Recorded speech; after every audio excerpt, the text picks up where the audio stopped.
GT, PGT, LT grade से संबंधित सामाजिक विषय में जो 4 पोर्शन होते हैं, 4 पोर्शन में एक पोर्शन है पॉलिटिक्स से। पॉलिटिक्स में एक टॉपिक वाइज आपको जो है पेपर सॉल्व कराए जा रहे हैं। जो विगत वर्षों के कुछ क्वेश्चंस हैं जो 2000 से लेकर के 2021 के बीच जो पेपर आपके टॉपिक वाइज सॉल्व कराए जा रहे हैं। तो इनमें से एक संसद है, संसद जो 2000 से लेकर के 2021 के बीच जितने भी क्वेश्चंस आए हैं,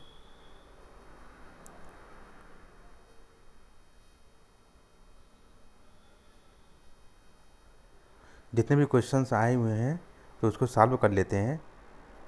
2000 से लेकर के 2021 तक जितने भी question TGT, PGT, LT grade से संबंधित जितने भी क्वेश्चंस आए हुए हैं उसको सॉल्व कर लेते हैं। तो ये देखिए टॉपिक देख लीजिए आप। संसद में राज्यसभा, लोकसभा और समितियां जितनी भी बनी हैं उससे संबंधित है। आइए सॉल्व कर लेते हैं। तो पहला क्वेश्चन देख लेते हैं।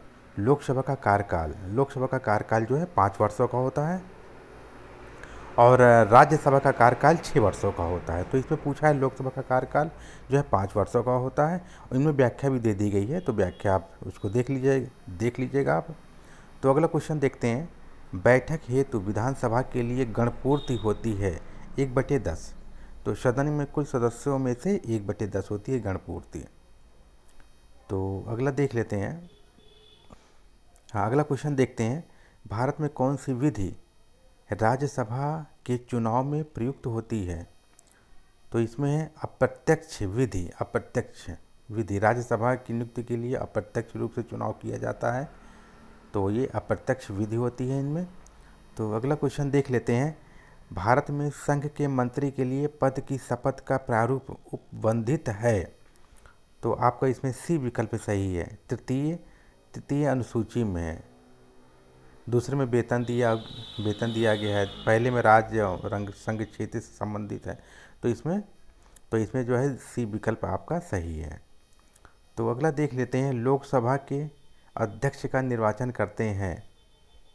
तो इसमें जो है लोकसभा के सदस्यों द्वारा जो है अध्यक्ष का चुनाव होता है, जिसे स्पीकर भी बोलते हैं। तो अगला क्वेश्चन देख लेते हैं। भारत में लोकसभा के प्रत्यक्ष अध्यक्ष कौन है? भारत में लोकसभा के प्रथम अध्यक्ष मावलकर हैं। अगला क्वेश्चन देखते हैं। लोकसभा में पहले अध्यक्ष कौन थे? लोकसभा के पहले अध्यक्ष मावलकर हैं, जीवी मावलकर।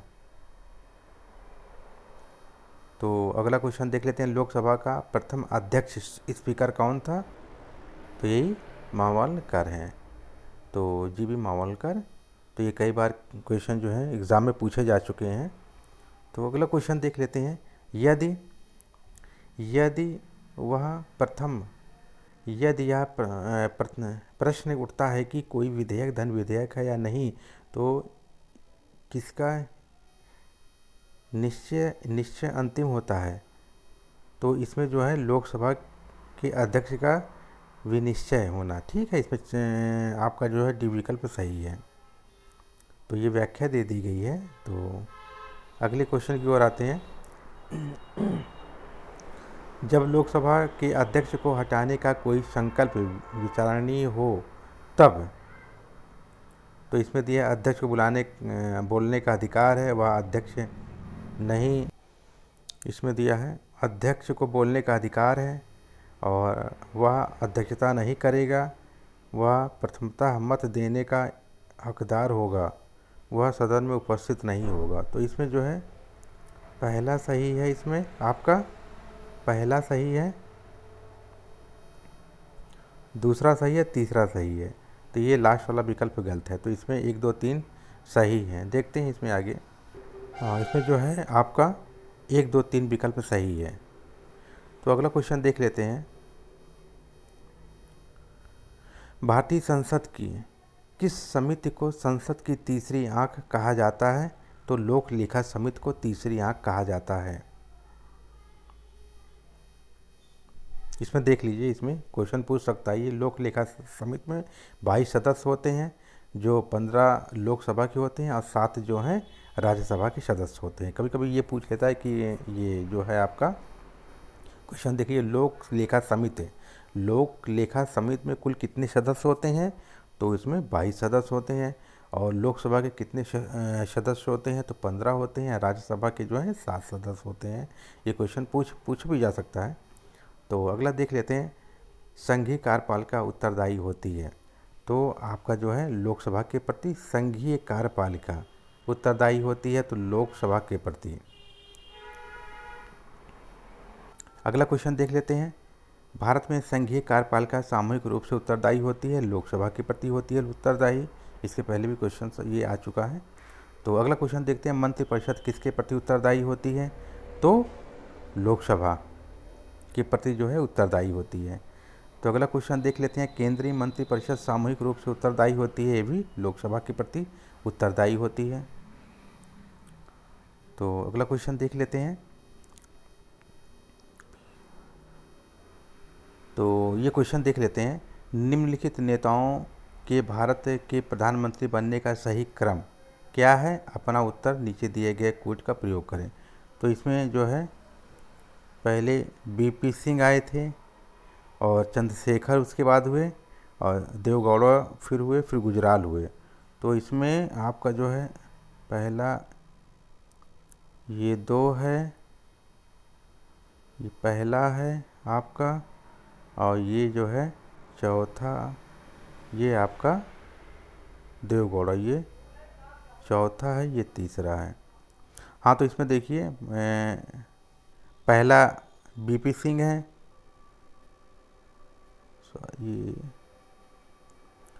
ये पहला आपका जो है ये हो गया, हाँ ये पहला हो जाएगा आपका, ये दूसरा हो जाएगा, और ये तीसरा, ये चौथा हो जाएगा। तो यानी 1 2 3, ये दूसरा विकल्प आपका सही है।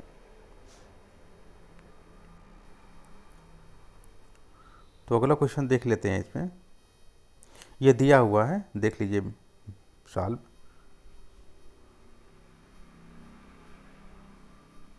तो बीपी सिंह पहले हुए थे, ये सन देख लीजिए इसमें, और चंद्रशेखर आज़ाद भी सन देख लीजिए 90 91, और देवगौड़ा 96 से 97 के बीच, और गुजराल जो है 97 से 98 के बीच है। ये सन देख लीजिए विकल्प। तो अगला क्वेश्चन देख लेते हैं, संसद की अनुमति से राष्ट्रीय आपातकाल बढ़ाया जा सकता है, तो अधिकतम 6 महीने बढ़ाया जा सकता है, अधिकतम 6 महीने के लिए बढ़ा। तो ये देखिए राष्ट्रीय आपात अनुच्छेद 352 में इसका उल्लेख किया गया है, 6 महीने के लिए इसको जो है बढ़ाया जा सकता है। तो अगला क्वेश्चन देख लेते हैं, वास्तव में सभी महत्वपूर्ण निर्णय लिए जाते हैं, तो कहाँ लिए जाते हैं, मंत्रिपरिषद द्वारा, मंत्रिमंडल के द्वारा जो है लिए जाते हैं। तो अगला क्वेश्चन देख लेते हैं, भारत में संसदीय सरकार जाना जाता है, संसदीय सरकार जाना जाता है उत्तरदायी सरकार। तो ये आपका विकल्प सही है। तो अगला क्वेश्चन की ओर आते हैं, भारतीय संसद के दोनों सदनों की संयुक्त बैठक होती है, तो इसमें साधारण विधेयक, धन विधेयक, संविधान संशोधन, ये साधारण विधेयक, तो इसमें सी विकल्प सही है।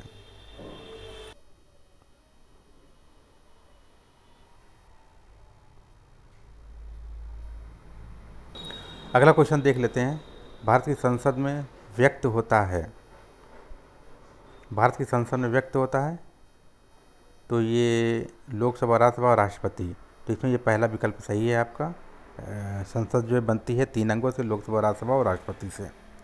तो अगला क्वेश्चन देख लेते हैं, भारतीय संसद निर्मित होती है, लोकसभा, राज्यसभा और राष्ट्रपति से निर्मित होती है, तो ये आपका पहला विकल्प सही है। तो भारतीय संसद में कौन कौन से सम्मिलित होते हैं, ये तीनों, राष्ट्रपति, लोकसभा और राज्यसभा जो है सम्मिलित होते हैं। तो अगला क्वेश्चन देख लेते हैं, संसद की संरचना होती है, लोकसभा, राज्यसभा और राष्ट्रपति के द्वारा जो है संरचना होती है संसद की। अगला क्वेश्चन देखते हैं, भारत का संविधान भारतीय संघ की कार्यपालिका शक्ति प्रदान करता है, तो इसमें राष्ट्रपति को कार्यपालिका शक्ति प्रदान करता है, राष्ट्रपति को। तो अगला देखते हैं क्वेश्चन, भारतीय संसद के दोनों सदनों की संयुक्त बैठक किस संबंध में आहूत की जाती है? तो आपका जो है साधारण विधेयक हो जाएगा आपका। तो ये विकल्प सही है, डी विकल्प सही है। केंद्रीय मंत्रिपरिषद किसके प्रति उत्तरदायी होती है? केंद्रीय मंत्रिपरिषद जो है, केंद्रीय मंत्रिपरिषद लोकसभा के प्रति उत्तरदायी होती है। इसके पहले भी ये क्वेश्चन आ चुका है। अगला क्वेश्चन देखते हैं। एक संसदीय शासन प्रणाली के अंतर्गत मंत्रिपरिषद के सदस्य सामूहिक रूप से उत्तरदायी होते हैं। तो ये किसके संसद के लोकप्रिय निम्न सदन के प्रति उत्तरदायी होते हैं? तो आपका ये जो है सी विकल्प सही है। तो अगला क्वेश्चन देखते हैं। भारत में मंत्रिपरिषद निम्न में से किसके प्रति सामूहिक रूप से उत्तरदायी होते हैं? तो लोकसभा के प्रति जो है उत्तरदायी होते हैं। तो अगले क्वेश्चन देखते हैं। निम्न में से भारतीय संघ के नए राज्यों को प्रवेश कराने की शक्ति किसे दी गई है? संसद को दी गई है। तो अर्थात आपका डी विकल्प सही है। व्याख्या भी दे दी गई है इसमें, देख लीजिए। तो अगला क्वेश्चन देखते हैं। भारत के संविधान के अंतर्गत निम्नलिखित में से किसे नए राज्यों को स्थापित करने की शक्ति प्रदान की गई है? तो संसद को की गई है। तो अगला क्वेश्चन देख लेते हैं। संसद का एक गैर सदस्य अधिकतम कितनी अवधि के लिए मंत्री बना रह सकता है? तो ये 6 महीने। जो आपका डी विकल्प ये सही है, 6 महीने के लिए। अगले क्वेश्चन की ओर आते हैं।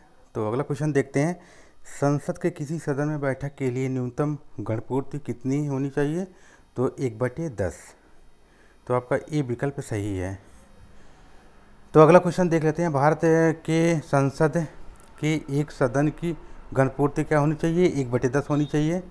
तो अगला क्वेश्चन देख लेते हैं। भारत में संसद की एक सदन की गणपूर्ति क्या होनी चाहिए? 1/10 होनी चाहिए। तो ये विकल्प 1/10 विकल्प सही है। तो अगला क्वेश्चन देख लेते हैं। राज्यसभा के संबंध में निम्नलिखित में से कौन सही है? तो इसके सदस्यों का 1/3 प्रत्येक 2 वर्षों में रिटायर्ड होते हैं। ये राज्यसभा, ये सही है आपका ए विकल्प। तो अगला क्वेश्चन देख लेते हैं। राज्यसभा के संबंध में निम्नलिखित में से कौन सा कथन सही है? यह विघटित की जा सकती है, इसके सदस्य प्रत्यक्ष रूप से चुने जाते हैं, या वास्तविक शक्तियों का प्रयोग करते हैं, या विघटित किए जाने योग्य नहीं है। तो ये डी विकल्प सही है। राज्यसभा को विघटित नहीं किया जा सकता है। तो आपका डी विकल्प सही है। तो अगला क्वेश्चन देखते हैं। राज्यसभा का सभापति निर्वाचित होता है, तो आपका जो है संसद के सभी सदस्यों द्वारा जो है निर्वाचित किया जाता है। ये आपका डी विकल्प सही है। तो अगला क्वेश्चन देखते हैं। राज्यसभा का पदेन सभापति होता है, तो उपराष्ट्रपति होता है। पदेन सभापति उपराष्ट्रपति होता है इसमें। तो अगला क्वेश्चन देख लेते हैं। राज्यसभा को धन विधेयक पर कितने दिनों के अंदर अपनी संतुष्टि देनी चाहिए? 14 दिनों के अंदर संतुष्टि देनी चाहिए। तो अगला क्वेश्चन देख लेते हैं। धन विधेयक संसद के किस सदन में प्रस्तुत किया जाता है? तो धन विधेयक जो है लोकसभा में प्रस्तुत किया जाता है, धन विधेयक। तो ये देखिए, धन विधेयक के लिए धन विधेयक 109 धन विधेयक से संबंधित है। धन विधेयक की परिभाषा जो है 110 में दी गई है। तो ये क्वेश्चन पूछ सकता है, धन विधेयक की परिभाषा किस अनुच्छेद में दी गई है? तो 110 में दी गई है। और धन विधेयक से संबंधित जो है 109 है। तो अगला देख लेते हैं क्वेश्चन। राज्य सभा को अनन्य अधिकार हैं, तो अखिल भारतीय सेवाओं के सृजन की संतुष्टि करना, ये सी विकल्प आपका सही है। तो अगला क्वेश्चन देख लेते हैं। अंतर्राष्ट्रीय संधियों को कार्यान्वित करने के लिए संसद अब संपूर्ण देश या भारत के कुछ राज्यों के लिए कोई भी कानून बना सकता है। तो इसमें जो है किसी भी राज्य की सहमति के बिना जो है कानून ये बना सकता है। तो ये देख लीजिए विकल्प में जो है उसका साल में जो है। अगला क्वेश्चन देख लेते हैं। राज्यसभा के प्रतिनिधित्व की दृष्टि से सही क्रम पहचाने। तो आपका जो है ये पहला विकल्प सही है। राजस्थान है, फिर मध्य प्रदेश है, कर्नाटक है, फिर उत्तर प्रदेश है। तो अगला क्वेश्चन आते हैं। ये देखो राज्यसभा सीटें। तो अगला क्वेश्चन देख लेते हैं। निम्नलिखित में से कौन से एक सदन की अध्यक्षता उस व्यक्ति के द्वारा की जाती है जो कि उस सदन का सदस्य नहीं होता है? तो ये क्या है? राज्यसभा। तो अगला क्वेश्चन देख लेते हैं। भारत के राष्ट्रपति अनुपस्थित में यदि उपराष्ट्रपति उपलब्ध नहीं है तो निम्नलिखित में से कौन राष्ट्रपति की तरह कार्य कर सकता है? तो मुख्य न्यायाधीश है। ये विकल्प आपका सही है। तो अगला क्वेश्चन देख लेते हैं। लोकसभा में राष्ट्रपति कितने सदस्यों को मनोनीत करता है? तो 2 सदस्यों को जो है मनोनीत करता है। राज्यसभा में जो है 12 सदस्यों को मनोनीत करता है। तो इसमें जो विकल्प दिया है आपका डी विकल्प सही है। तो अगला देख लेते हैं। भारत का राष्ट्रपति राज्यसभा में कितने सदस्यों को मनोनीत करता है? तो ये देखिए 12 सदस्यों को जो है मनोनीत करता है। तो राज्यसभा में कितने व्यक्ति मनोनीत किए जाते हैं? तो 12 व्यक्ति मनोनीत किए जाते हैं। अगला क्वेश्चन देख लेते हैं। निम्न में से कौन सा कथन सही नहीं है? तो भारत का राष्ट्रपति राज्यसभा का को विघटित कर सकता है। राज्यसभा विघटित नहीं कर सकता है वो, न राज्यसभा विघटित होती है। तो आपका ए विकल्प सही है। तो निम्नलिखित में से कौन सी एक व्यक्ति केवल राज्यसभा में निहित हैं? तो अखिल भारतीय सेवाओं, आपका बी विकल्प सही है। तो औपचारिक रूप से संघ की कार्यपालिका की शक्ति निहित होती है, किसमें होती है? ये केंद्र के सत्ताशील दल के राष्ट्रीय अध्यक्ष हैं। डी विकल्प सही है। डी नहीं, इसमें बी विकल्प होगा, राष्ट्रपति के, सॉरी ये राष्ट्रपति, ये कार्यपालिका की शक्ति जो है राष्ट्रपति में निहित होती है। देख लेते हैं। मंत्री व्यक्तिगत रूप से किसके समक्ष उत्तरदायी होते हैं? तो राष्ट्रपति के प्रति उत्तरदायी होते हैं। तो मंत्रिमंडल का प्रमुख कौन होता है? तो ये मंत्रिमंडल का प्रमुख कौन होता है, उसका जो अधिकारी कौन होता है? तो ये प्रधानमंत्री होता है। तो अगला क्वेश्चन देख लेते हैं। राष्ट्रपति शासन के लिए संसद का अनुमोदन कितनी अवधि के भीतर प्राप्त किया जा सकता है? तो ये 2 माह के भीतर जो है प्राप्त किया जा सकता है। तो अगला क्वेश्चन देख लेते हैं। भारतीय संविधान का कौन सा अनुच्छेद संसद के प्रत्येक सदन को अपनी प्रक्रिया और कार्य व्यवस्था के संचालन को विनियमित करने के लिए नियम बनाने का अधिकार देता है? तो अनुच्छेद 118 के तहत वो अधिकार देता है। लोकसभा और राज्यसभा संयुक्त रूप से बैठती हैं, तो राष्ट्रपति दोनों सदनों को बुलाता है, तभी ये बैठती हैं। तो अगला देख लेते हैं। राज्यसभा का उपाध्यक्ष कौन होता है? राज्यसभा के सदस्यों द्वारा अपने सदस्यों के बीच चुना जाता है। तो आपका सी विकल्प सही है। इसमें क्वेश्चन देख लेते हैं। राज्यसभा का उपसभापति निर्वाचित होता है, तो ये राज्यसभा के सभी सदस्यों के द्वारा जो है निर्वाचित किया जाता है। तो 14वीं लोकसभा के उपाध्यक्ष पद पर किसे चुना गया है? तो चरण सिंह को ये चुना गया है। तो अगला देख लेते हैं। संसद के संयुक्त अधिवेशन को कौन बुलाता है? तो राष्ट्रपति बुलाता है। सी विकल्प सही है। तो अगला क्वेश्चन देख लेते हैं। स्पीकर निर्णायक मत का प्रयोग कब करता है? तो समान मत आने पर ये करता है। तो अगला क्वेश्चन देख लेते हैं। भारतीय संविधान के अनुसार संसद की बैठक एक साल में कम से कम कितनी बार होती हैं? 2 बार होती हैं एक साल में। बी विकल्प सही है। तो अगला क्वेश्चन देखते हैं। संसद सदन के 2 सत्रों में कितने अंतर होता है? 2 साल का, ये 6 माह का जो है अंतर होना चाहिए। निम्नलिखित में से कौन अनुच्छेद कहता है कि राज्यसभा विघटित नहीं की जा सकती है? तो ये अनुच्छेद 83 में ये उल्लेख किया गया है कि विघटित नहीं की जा सकती है, राज्यसभा विघटित नहीं की जा सकती। ये क्वेश्चन भी पूछ सकता है कि राज्यसभा विघटित नहीं की जा सकती है, किस अनुच्छेद के तहत है? तो 83 के तहत है। तो अगला क्वेश्चन देख लेते हैं। प्रत्येक संसदीय प्रणाली में संसद के बैठकों में प्रश्नों के लिए अलग से समय निर्धारित किया जाता है, जिसे कहते हैं प्रश्नोत्तर जो है काल कहते हैं। तो अगला देख लेते हैं क्वेश्चन। संसदीय व्यवस्था में 0 आवर किस देश की देन है? तो ये भारत की देन है। तो अगला क्वेश्चन देख लेते हैं। भारतीय संसद की कार्यवाही में शून्यकाल 0 आवर का अर्थ होता है प्रश्नकाल के पूर्व का समय। तो ये आपका सी विकल्प सही है। इसमें संसद की कार्यपालिका में शून्यकाल का अर्थ होता है, शून्यकाल का अर्थ होता है प्रश्नकाल के बाद 1 घंटे के समय जिसमें कोई कार्यसूची नहीं निश्चित की जाती है, तो ये आपका बी विकल्प सही है। भोजन अवकाश का समय, ठीक, ये जो है। अब अगला क्वेश्चन देख लेते हैं, संसद में शून्यकाल का क्या अर्थ है। तो प्रश्नकाल एवं अन्य कार्यों के आरंभ होने के समय के बीच के अवधि को हम शून्यकाल कहते हैं। आपका ए विकल्प सही है। तो अगला क्वेश्चन देख लेते हैं, लोकसभा के स्पीकर अध्यक्ष को अपना इस्तीफा को संशोधित करना होता है, तो लोकसभा के सभापति के द्वारा। तो ये बी विकल्प सही है। तो अगला क्वेश्चन देख लेते हैं, लोकसभा में दिए गए सभी भाषण और अभियुक्तियाँ किसे संबोधित की जाती हैं। तो अध्यक्ष को की जाती हैं। अगला क्वेश्चन देखते हैं, केंद्रीय मंत्रिपरिषद का उत्तरदायी होता है। तो ये आपका जो है लोकसभा के प्रति जो है उत्तरदायी होता है। ये विकल्प सही है। तो अगला क्वेश्चन देख लेते हैं, यदि संसद का सत्रावसान हो गया है तो इसे आहूत करने के लिए कौन अधिकृत होता है। तो इसमें राष्ट्रपति जो है आहूत कर सकता है। यदि लोकसभा और राज्यसभा के बीच एक धन विधेयक पर मतभेद हो तो राज्यसभा अपनी सिफारिश भेज सकती है, जिसे लोकसभा स्वीकार या अस्वीकार कर दे। ये विकल्प सही है आपका, क्योंकि राज्यसभा को इसमें पावर कम मिली हुई है धन विधेयक के संबंधित, लोकसभा सर्वोपरि है इसके लिए।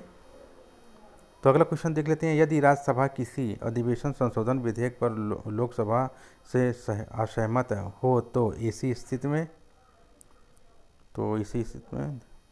ऐसी स्थिति में संशोधन विधेयक पारित नहीं माना जाएगा। तो आपका ये विकल्प सही है। तो अगला क्वेश्चन देख लेते हैं, भारतीय संसदीय शासन प्रणाली में मंत्रिमंडल किसके प्रति उत्तरदायी होते हैं। तो लोकसभा के प्रति उत्तरदायी होते हैं। तो अगला क्वेश्चन देख लेते हैं, भारतीय राज्यसभा की वर्तमान सदस्य संख्या कितनी है। तो ये 245 है।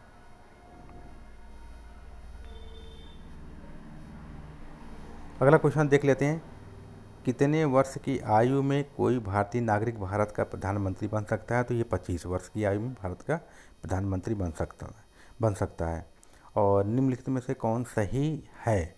तो आपका जो है मंत्रिमंडल शब्द भारतीय संविधान के अनुच्छेद 352 में उल्लेख किया, केवल एक ही जगह उल्लेख किया गया है, वो 352 में, और संविधान के अनुच्छेद में कहीं भी उल्लेख नहीं किया गया है। तो संसद के अधिवेशन के दौरान संसद सदस्यों को किन मुकदमों में बंदीकरण से उन्मुक्ति प्राप्त है। तो दीवानी मुकदमे से। आपका ये विकल्प सही है। तो अगला क्वेश्चन देख लीजिए, भारत के प्रधानमंत्री नियुक्ति किए जाते हैं। तो अगला क्वेश्चन देखते हैं, भारत में मंत्रिमंडल का नेता निम्नलिखित में से कौन होता है। तो ये प्रधानमंत्री होता है। तो वित्त विधेयक के संबंध में निम्नलिखित में से कौन सा कथन सही है। तो इसमें यह लोकसभा में प्रस्तुत किया जाता है। तो इसमें आपका जो है डी विकल्प सही है। तो अगला क्वेश्चन देख लेते हैं, संसद के दोनों सदनों की संयुक्त सत्र की अध्यक्षता कौन करता है। तो लोकसभा अध्यक्ष करता है। तो अगला क्वेश्चन देख लेते हैं, संसद के दोनों सदनों की संयुक्त बैठक की अध्यक्षता करता है, स्पीकर करता है, लोकसभा अध्यक्ष करते हैं। और भारतीय संसद के संयुक्त अधिवेशन की अध्यक्षता कौन करता है। तो लोकसभा अध्यक्ष करते हैं। तो अगला देख लेते हैं क्वेश्चन, भारतीय संविधान के अनुच्छेद 108 के अंतर्गत लोकसभा और राज्यसभा की संयुक्त बैठक कौन आहूत करता है। तो ये राष्ट्रपति करता है। 108 के तहत राष्ट्रपति करता है। भारतीय संसद के दोनों सदनों की संयुक्त बैठक किस संबंध में होती है।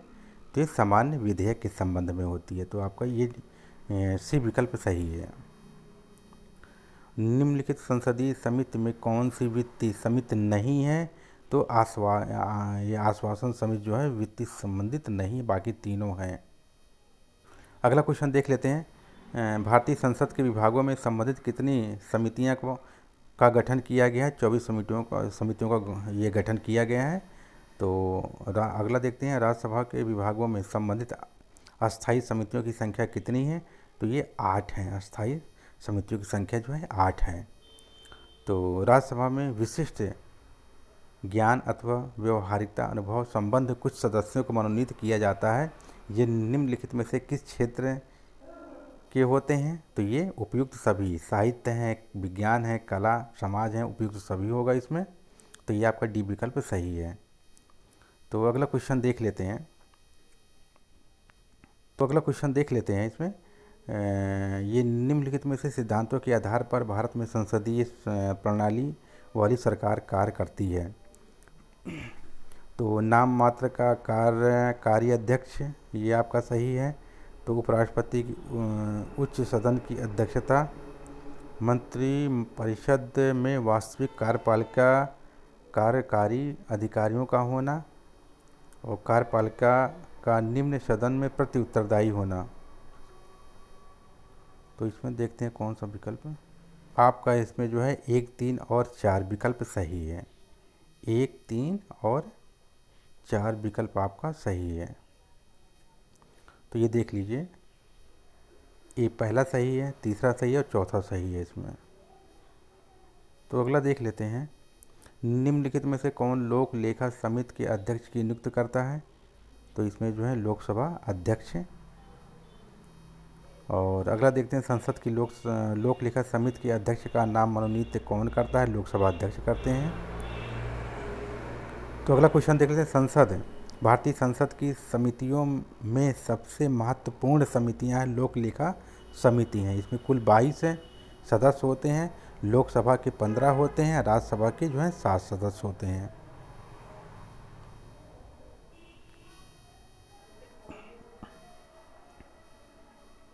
तो अगला क्वेश्चन देख लेते हैं। भारतीय संसद की सबसे महत्वपूर्ण समिति कौन सी होती है? लोक लेखा समिति होती है। तो अगला देख लेते हैं। लोक लेखा समिति में शामिल होते हैं, तो ये देखिए, लोकसभा के 15 सदस्य और राज्यसभा के जो है 7 सदस्य, कुल 22 सदस्य शामिल होते हैं। अर्थात पहला, दूसरा और तीसरा आपका विकल्प सही है। तो अगला क्वेश्चन देखते हैं। लोक लेखा समिति के सदस्य निर्वाचित किए जाते हैं, तो 1 वर्ष के लिए निर्वाचित किए जाते हैं। तो ये लोक लेखा समिति है। देखिए, लोक लेखा समिति में है 22 व्यक्ति होते हैं, लोकसभा के 15 होते हैं और राज्यसभा के जो है 7 सदस्य होते हैं। बी विकल्प सही है। लोकसभा की प्राक्कलन समिति की समयावधि क्या होती है? तो ये 1 वर्ष की होती है। जितनी भी समितियां हैं, 2-3 समितियां हैं, तो 1 वर्ष की ही होती हैं उनका कार्यकाल। केंद्रीय प्राक्कलन समिति में शामिल होते हैं 30 सदस्य होते हैं। तो अगला देख लेते हैं। भारत में केंद्र में पहली गैर कांग्रेसी सरकार का गठन कब किया गया था? तो 1977 में किया गया था। तो अगला क्वेश्चन देख लेते हैं। कोई विधेयक वित्त विधेयक है अथवा नहीं, इसका निर्णय कौन करता है? तो ये इनमें से लोकसभा, ये साधारण विधेयक, ये इसमें सही होगा। ये